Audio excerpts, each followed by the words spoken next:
চায়ের দোকানে কি গল্প করছেন আর গিবাত করছেন, তখন তো আপনার সময় কিছু আসে না। পৃথিবীর সর্বশ্রেষ্ঠ জায়গা মসজিদ, এখানে আসলে আপনার সময়ের চিন্তা ভাবনা পড়ে। মনে রাখবেন একটি কথা, আল্লাহ আপনাকে ভালোবাসেন না, এটাই তার প্রমাণ। আজকে যারা আমরা 5 ওয়াক্ত নামাজ আদায় করতে পারি না, আল্লাহ সুবহানাহু ওয়া তাআলা আমাদেরকে ভালোবাসেন না, এটাই প্রমাণ। আজকে যে বিষয় নিয়ে আলোচনা, সেটা হচ্ছে যে সময় অপচয়। আজকে মুসলিমরা আমাদের সময়, যাবতীয় প্রশংসা স্তুতি গুণগান গুণকীর্তন একমাত্র সেই মহান রবের নিকটে, যিনি তার অত্যন্ত মেহেরবানিতে তার দিন ইসলাম জানা বুঝা আমার উদ্দেশ্যে আজকে আমরা পবিত্রতম জুমার দিনে মসজিদে উপস্থিত হতে পেরেছি। আমরা সেই রবের নিকটে শুকরিয়া জ্ঞাপন করি, সকলে বলি আলহামদুলিল্লাহ।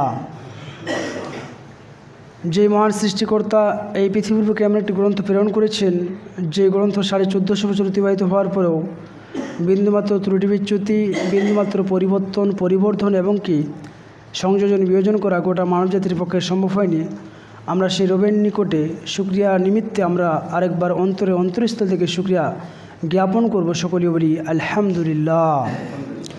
তারপরে পৃথিবীর সর্বশেষ এবং চূড়ান্ত রাসূল মুহাম্মদ রাসূলুল্লাহ, সকলেই বলি সাল্লাল্লাহু আলাইহি ওয়াসাল্লাম, তিনার উপরে শতকোটি শান্তির দ্বারা বর্ষিত হোক, সকলে বলি আল্লাহুম্মা সাল্লি আলাইহি ওয়া আল্লাহুম্মা বারিক আলাইহি।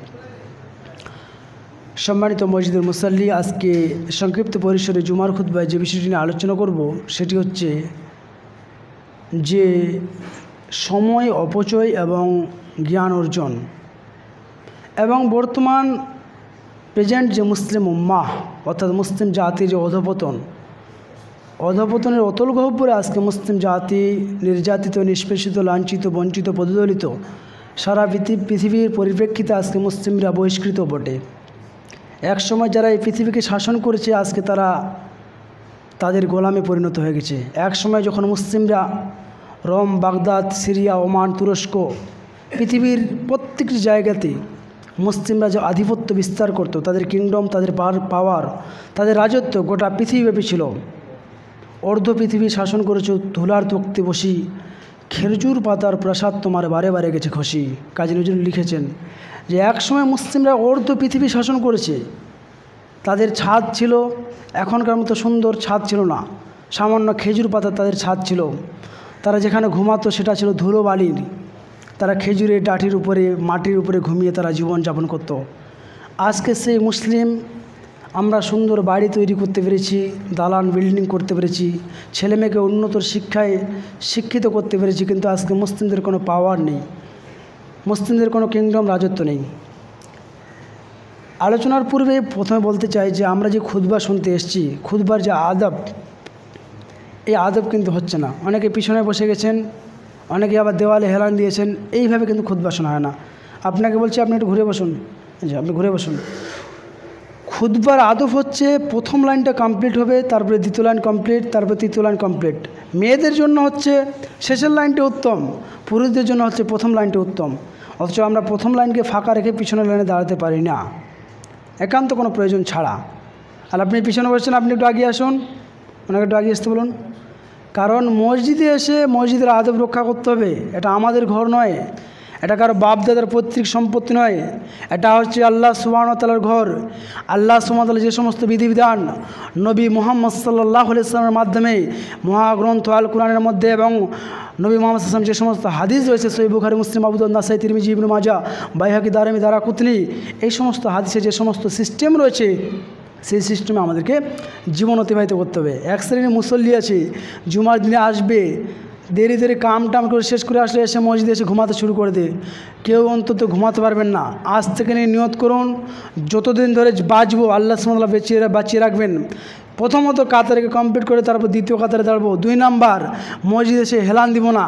হেলান দিলে মানুষের মনোযোগ নষ্ট হয়ে যায়, মানুষের মনোযোগ ক্ষুণ্ণ হয়ে যায়। মসজিদে এসে হেলান দেওয়ার জায়গা নেই। 3 নাম্বার, মসজিদে এসে মাথাকে পেড়ে দিয়ে ঘুমাতে শুরু করে দিলাম, আর যখন আল্লাহু আকবার একামত শুরু হয়ে গেল আর আমি দাঁড়িয়ে গিয়ে নামাজ শুরু করে দিলাম। এইভাবে হবে না। মানুষ যদি গভীরভাবে ঘুমিয়ে পড়ে তার উজু নষ্ট হয়ে যায়, আবার তাকে নতুন করে উজু করতে হবে।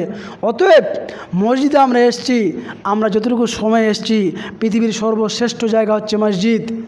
আল্লাহ রাসূল বলছেন পৃথিবীর সর্বশ্রেষ্ঠ জায়গা আফগাদুল বিলাদি ইলাল্লাহি মাসাজিদুহা, পৃথিবীর সবথেকে ভালো জায়গা হচ্ছে মসজিদ। ও আফগাদুল বিলাদি ইলাল্লাহি আসওয়াকুহা, পৃথিবীর সবথেকে নিকৃষ্ট জায়গা হচ্ছে বাজার। কিন্তু আমরা এই ৭০ স্ট্যান্ডে গিয়ে বাজারে কত সময় ব্যয় করি, কোনো খোঁজ খবর রাখি না। আর মসজিদে আসলে কখন তাড়াতাড়ি বের হতে পারি, মসজিদ থেকে কখন তাড়াতাড়ি করে বের হবো, এই নিয়ে চিন্তা করি আমরা নামাজে দাঁড়া অবস্থায়, নামাজে পড়ার সময়ও। এটা শুধু যে এই ৭০ এই মসজিদ এটা নয়, অল ওভার দ্য ওয়ার্ল্ড, সারা পৃথিবীতে যতগুলো দেশ রয়েছে ২০০ কোটি প্লাস মুসলিম রয়েছে। সারা পৃথিবীতে ২৩২টি দেশের মধ্যে ৫৭টি মুসলিম কান্ট্রি রয়েছে। ওআইসি ভুক্ত country, organisation of Islamic cooperation country, যেগুলোতে মুসলিমরা পাওয়ার বা রাজত্ব করছে তারা আজকে সারা পৃথিবীতে। তাদের এখানে যদি আমরা পরিসংখ্যান চালাই, এটা স্ট্যাটিস্টিক রিপোর্ট করি, আমরা দেখতে পাবো দিনের পর দিন মানুষের মসজিদ, মানুষের ইবাদত গৃহ, মসজিদ, মাদ্রাসা উন্নতি হচ্ছে। মসজিদ ১ তলা ছিল ২ তলা হয়ে যাচ্ছে, ৩ তলা ছিল ৪ তলা হয়ে যাচ্ছে। আমাদের মসজিদগুলো সামান্য প্লাস্টার করা ছিল, রং টাইলস ছিল, আমরা টাইলস লাগাচ্ছি, দামি দামি মার্বেল বসাচ্ছি।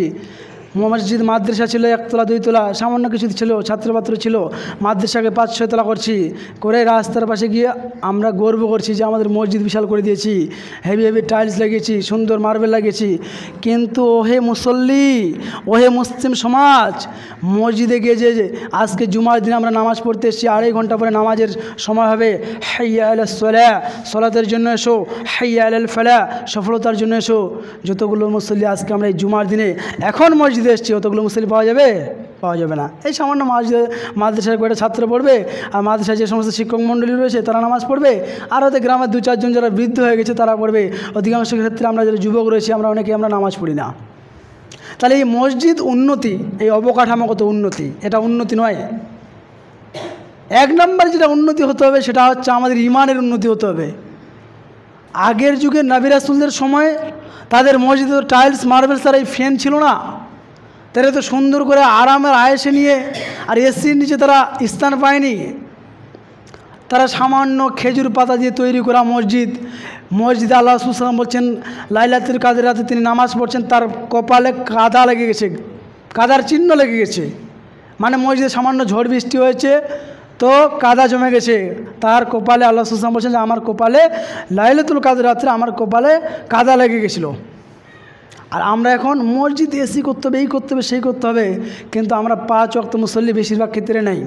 শুধুমাত্র আমরা জুমার দিনে মুসল্লি, শুধুমাত্র জুমার দিনে যাই ২-৫ টাকা দান করে আর আমরা জান্নাত কিনে নিব, এটা করলে কিন্তু হবে না। মুসলিম ভাই, মুসলিম বাবাজিদেরকে আজকে বলতে চাইছি, পাশে যে ইউনিভার্সিটি রয়েছে, এই ইউনিভার্সিটি আমি ল ডিপার্টমেন্টের স্টুডেন্ট, পাশাপাশি আমি একজন বক্তা, অসংখ্য আলোচনা রয়েছে ইউটিউবে যে কোনো বিষয় নিয়ে। আপনার প্রয়োজন গান বাজনা, পাশে আমার নাম লিখবেন কাউসার আলী, ইউটিউবে ফেসবুকে যেখানে যাবেন সেখানে অসংখ্য আলোচনা আপনারা পেয়ে যাবেন। বিভিন্ন আইন সম্পর্কে কথা বলে থাকি, বিভিন্ন দেশ সম্পর্কে কথা বলে থাকি, দেশে যে সমস্ত কুকীর্তি রয়েছে, দেশে যে সমস্ত অহিংসা, যে সমস্ত দেশে যে সমস্ত বিদ্বেষমূলক কার্যকলাপ করছে আজকে ভারত সরকার বা state government of West Bengal, তাদের বিরুদ্ধে কথা বলে থাকি বুকে সাহস নিয়ে। কেন এই ভারতবর্ষের বুকে আজকে মুসলিমরা আমরা ভীত হয়ে চলছি? কেন আমরা এই ভারতবর্ষকে শাসন করেছি, মুঘলরা এক নাগারে এই ভারতবর্ষকে প্রায় ৬৫০ বছর শাসন করেছে, স্পেন দেশকে ৮০০ বছর ধরে মুসলিম শাসন করেছি। এবং কি আজকে ভারতের বুকে যেখানে মানে স্বাধীনতা দিবসের 15ই আগস্টে যেখানে স্বাধীনতার ফ্ল্যাগ উত্তোলন করা হয় লাল কেল্লা, এই লাল কেল্লার মালিক এখনও মুসলিমরা। দিল্লির অলিতে গলিতে যাবেন, দিল্লির বুকে শাহ ইসমাইল রোড, শাহজাহান রোড, হাজারো মুসলিমদের নামে রোড রয়েছে। আজকে পশ্চিমবঙ্গের বুকে আমরা কথা বলতে ভয় পাই, মনে করি আমরা মুসলিম, কি বলবে, দাড়িওয়ালা আছে কি বলবে। আমি ইউনিভার্সিটি যাই, আইনের ছাত্র, পাঞ্জাবি পরে সেই ইউনিভার্সিটি যাই, দেখি কোন মায়ের বেটা কী বলে দেখি। আমরা আইন নিয়ে পড়াশোনা করতে হবে, মুসলিমদেরকে আইন নিয়ে আগাতে হবে, ডাক্তারি লেভেলে আগাতে হবে, সমস্ত কিছু ক্ষেত্রে মুসলিমদেরকে আগাতে হবে। মুসলিমদের পশ্চিমবঙ্গের মুখে যতগুলো ওয়াকফ সম্পত্তি রয়েছে, আর কোনো সম্প্রদায়, কোনো ধর্মীয় সম্প্রদায় অতগুলো সম্পত্তি নেই। আমরা ইসলাম সম্পর্কে জানি না, দেশের আইন সম্পর্কে জানি না, পড়াশোনা করি না। ক্লাস 9-এ 8-এ পড়াশোনা করে আপনার ছেলে, কলেজে আপনার পড়ে ছেলে পাবজি আর ফ্রি ফায়ার, ধরার মার্ডার, ফাড় এই করে জীবনটাকে নষ্ট করে দিচ্ছে। আর আপনার স্ত্রী সিরিয়াল, বিভিন্ন সিরিয়ালে ব্যস্ত, আর আপনি চায়ের দোকানে ব্যস্ত, আর গিবাত করতে ব্যস্ত, কে জিতলো আর কে মারলো, আর কে কোথায় কয়জন মারা গেল, আর কোন রাজনৈতিক দল ভালো আর কোন রাজনৈতিক দল খারাপ, এগুলো নিয়ে ব্যস্ত। এই জন্য কাজী নজরুল বলছেন, সমাজ যখন এগিয়ে চলেছে আমরা তখনও বসে বিবি তালাকের ফতোয়া খুঁজেছি ফিকাহ হাদিস চুষে। সমাজ এগিয়ে চলছে, পৃথিবীর ইহুদি খ্রিস্টানরা আজকে যত টেকনোলজিতে উন্নত, তারা আজকে মুসলিমদের কাছ থেকে যত জ্ঞান নিয়েছে, এই বাগদাদের বুকে, বাগদাদের লাইব্রেরি থেকে মুসলিমদের জ্ঞান বিজ্ঞান রানী এলিজাবেথের সময় তারা আমাদের মুসলিমদের যে সমস্ত বইপত্র থাকতো সেগুলো সব চুরি করে নিয়ে গেছিলো। পৃথিবীর আজকেও গুগলে গিয়ে সার্চ দেন পৃথিবীর প্রথম বৈজ্ঞানিককে, মুসলিমরা পাবেন ইবনে জারির, ইবনে হাইয়ান, ইবনু আল বিরুনি, তারা সবাই মুসলিম ছিলেন। ইবনু নাফিস প্রথম রক্ত সঞ্চালন প্রক্রিয়া তিনি আবিষ্কার করেন, তিনি ছিলেন মুসলিম। আজকে মুসলিমরা এগুলো থেকে পিছিয়ে কেন? শুধু খালি ঘুরে বেড়াই আর নামাজের ধার ধারি না, আর জুমার দিনে যাব 2-5 টাকা দান করব আর ওরকম জান্নাত চলে যাব। জান্নাত তো সহজ নয়, এটা মামার বাড়ি নয়। আল্লাহ তাআলা বলছেন পবিত্র কুরআন সূরা ইনশিকাকের মধ্যে বলছেন, ইয়া আইয়ুহাল ইনসান ইন্নাকা কাদিহুন ইলা রাব্বিকা কাদহান ফামুলাকি, 6 নম্বর আয়াতে, যে মানুষ তুমি তোমার প্রতিপালককে পাওয়ার জন্য তোমাকে অক্লান্ত পরিশ্রম করতে হবে।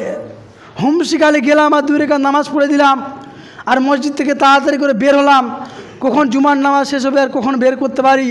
আর কোনোদিন কোনো কারণে যদি ইমাম সাহেব একটু বড়ো সুরা ধরে নে, আর যে জুমার খুতবা একটু 2 মিনিট বাড়িয়ে দে, এই ইমাম সাহেব একটু খুতবা ছোটো করেন, শর্ট করেন। আরে আপনি যখন চায়ের দোকানে গিয়ে গল্প করছেন আর গিবাত করছেন তখন তো আপনার সময় কিছু আসে না। পৃথিবীর সর্বশ্রেষ্ঠ জায়গা মসজিদ, এখানে আসলে আপনার সময়ের চিন্তা ভাবনা পড়ে। মনে রাখবেন একটি কথা, আল্লাহ আপনাকে ভালোবাসেন না, এটাই তার প্রমাণ। আজকে যারা আমরা 5 ওয়াক্ত নামাজ আদায় করতে পারি না, আল্লাহ সুবহানাহু ওয়া তাআলা আমাদেরকে ভালোবাসেন না, এটাই প্রমাণ। আজকে যে বিষয়টি নিয়ে আলোচনা সেটা হচ্ছে যে সময় অপচয়। আজকে মুসলিমরা আমাদের